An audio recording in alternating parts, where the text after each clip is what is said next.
quruvchilardan bitta iltimos. Kuni kecha bitta opamiz kelib, "Uka, men yillab yig'ib uyogan edim. O'sha uyimni katta qilmoqchiman" deb bizda mana shu turar joy majmuamizdan o'zini xonadonini topshirib, bu yerdagi 161 kvadratlik xonadonni oldi va kecha bitta narsani xonadoniga borib tushundimki, 2024-yilda topshirilgan qurilish ekan. Ko'ray qani dedim. Kirib ko'rsam agar, bilasizmi, podyezdagi holat, bolalar maydonchasidagi qilingan sharoitlarni ko'rib dilim xira bo'ldi. Bildimki, u oila o'sha paytda nech pulga olgan bo'lsa, yana nechidir millionga yutqazib mendan bugun xonadon sotib oldi. Bir oila to xonadon olgancha borini, ko'p narsasini tikib oladi. Qancha mehnat, qancha ish talab qiladi. O'zi Samarqandimizda hozir Xudoga shukr, qurilish boshqacha darajada o'zgardi. Juda zo'r narsalarni qilib beryapmiz. Lekin hammamiz shunday bo'lsak, keling birlashaylik. Birimiz mana bunaqangi bolalar maydonchasini zo'r qilib, fontanini, podyezdlaridagi sharoitlari hamma narsasini qilib bersak. Bitta oila, bitta erkak ishlab topsa 6 million, 10 milliongacha topyapti, ha? Masalan, o'sha oiladagi erkak farzandini aylantirishga, bog'ga,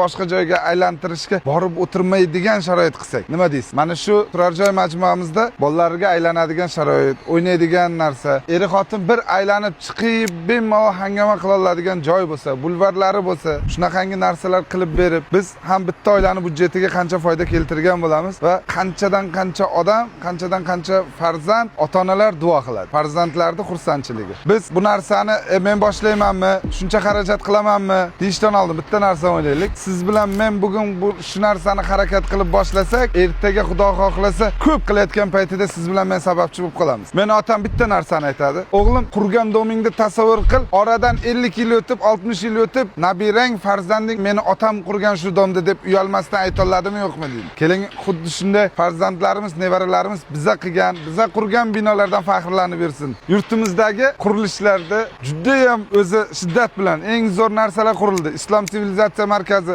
Al-Buxoriy, shularga mos, shularga xos qurilishlar qilaylik. Siz bilan men sababchi bo'laylik shu narsaga. Xudo xohlasa, O'zbekistonning ravnaqi uchun, O'zbekistonning chiroyi uchun zo'rroq narsalar qilaylik. Kamroq foyda qilsak ham, ertaga nabiramiz, farzandimiz, oilamiz biz bilan faxrlansin. Meni o'g'lim qilgan, meni farzandim qilgan, meni otam, meni bobom qilgan deydi. Chunki ota-bobolarimiz qilgan narsalarga shu paytgacha faxrlanib kelganmiz.